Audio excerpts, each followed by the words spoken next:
We're going to be talking about 5 reasons why you're not progressing in BMX and how the fuck to fix it. So 5 reasons you might not be progressing in BMX. If you're new to the channel, make sure you hit that subscribe button. And kind of videos like this, the reason you should subscribe and hit the bell so you don't miss a notification is we provide a lot of value about learning BMX, the ins and outs, not only tricks. We cover tricks, that's everybody's done tricks, but we talk about more than just tricks. We go really in depth, and a lot of people on this channel, some of my videos have tremendously helped them. That's not my words, that's theirs. It's just because I have a lot of knowledge in BMX because I've been doing it for a long time. I have a decent skill level, some might say. And at the same time, I run a business. So whenever I'm on my bike, I treat it like a business. So I have a completely different mentality when it comes to it. So make sure you hit that subscribe button to get some value. Also hit this like button so that way, you know, YouTube pushes it and we get more subscribers and I can afford to make more fucking videos. The first reason that people are not improving is consistency. Now,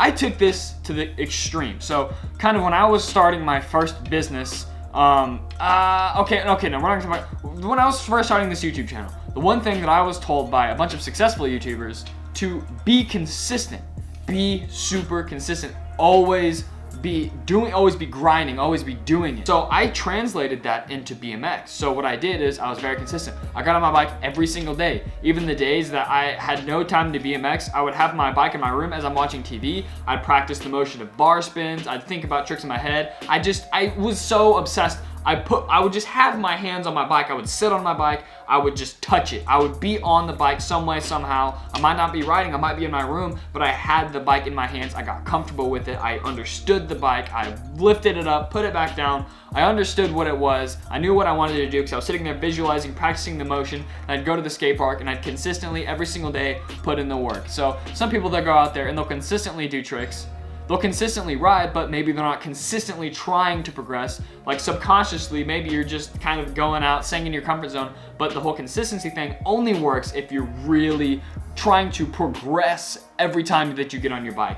So, for example, if you're going out and you're doing the same tricks over and over again, try learning a new trick. Consistently try learning a new trick. Not consistently just riding, you have to put in the work and actually grind and consistently, again, I'm gonna keep saying that, I'm trying to prove a point, but learn something new, try that new trick over and over. So one thing, it took me forever to learn bar spins, believe it or not. I do a lot of bar spins, but it took me a long time to learn that trick. And I never would have learned it if it wasn't for consistency. I was not even close for maybe a year, not even close. Terrified, throwing the bike all over the place, but I was consistent. And now today, I can do bar spins like just nothing, with my eyes closed, literally. So if that says anything at all, the fact that it took me a long time to do my best trick because I put my mind to it, I sat in there, I learned the motion, I was like, I wanna learn bar spins consistently. It took me so long, I couldn't get it, I had a mental block. Consistency got me to the point where I am today with every single trick. Now the second thing is mindset.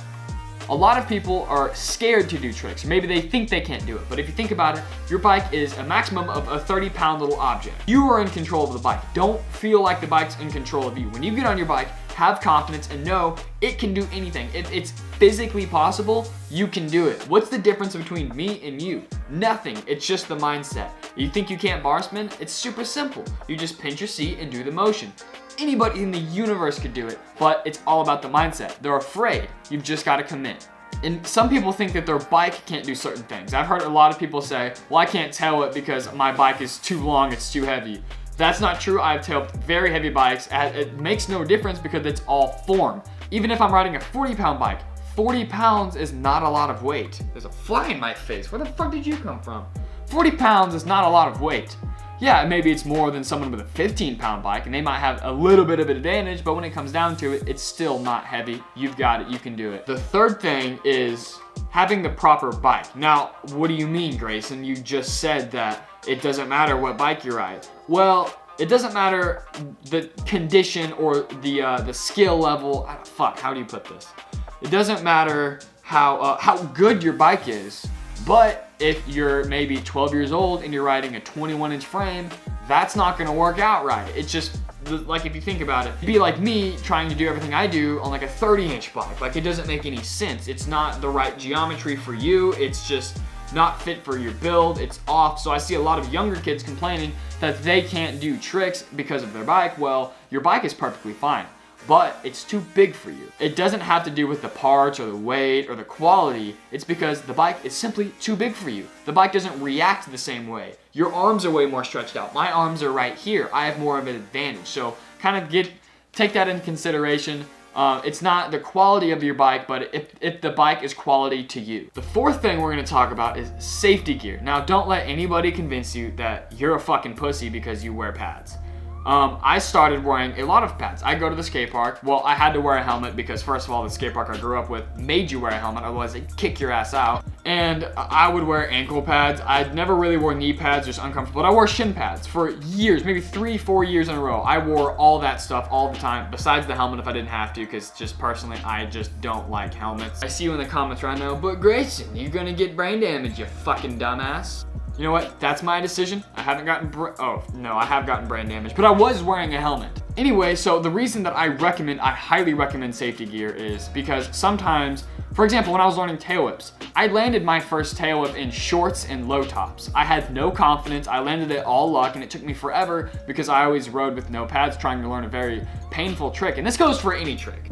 This can go for a bunny hop. Maybe you're not used to lifting up the bike and you hop off your pedals and you can get a shinner. That hurts. It lowers your confidence, but when you're padded up and you can't feel it, it doesn't matter if you fall. You're just gonna commit. If the tail whip's coming around and you're gonna get hurt, even if you do land it because it's a painful trick, you're gonna be like, fuck that, I don't wanna land that. But if you have pads on, it's like, who cares? What's the worst that could happen? I'm not gonna hurt. The only thing that's gonna happen is I'm gonna land the trick. So definitely consider wearing safety pads. Now, links in my description.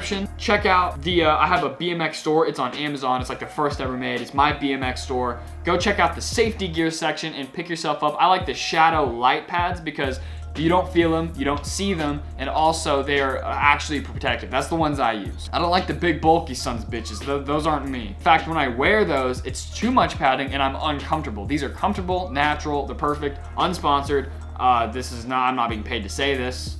I don't ride Shadow at all, ever, nor would I unless they sponsor me. But they won't, so I'm not gonna worry about that. But they do have quality pads. So don't be afraid to slap on some shin pads, knee pads, elbow pads, and go send some tricks. And if you fall, what's the worst that's gonna happen? Nothing, because you're not gonna feel it. And the last thing for me, this was huge for me, is motivation.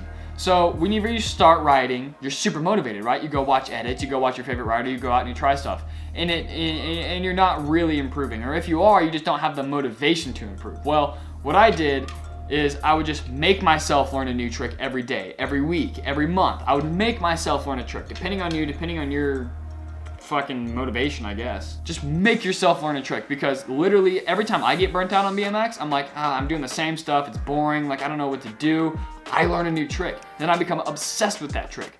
That recently happened to me. That last week I was like, I'm just doing the same stuff. I don't know if you've noticed, but in the vlogs, I haven't been shredding. Like I haven't been riding. We've just been doing funny stuff at the skate park, either other people, but I'm not really on the bike doing tricks like I used to.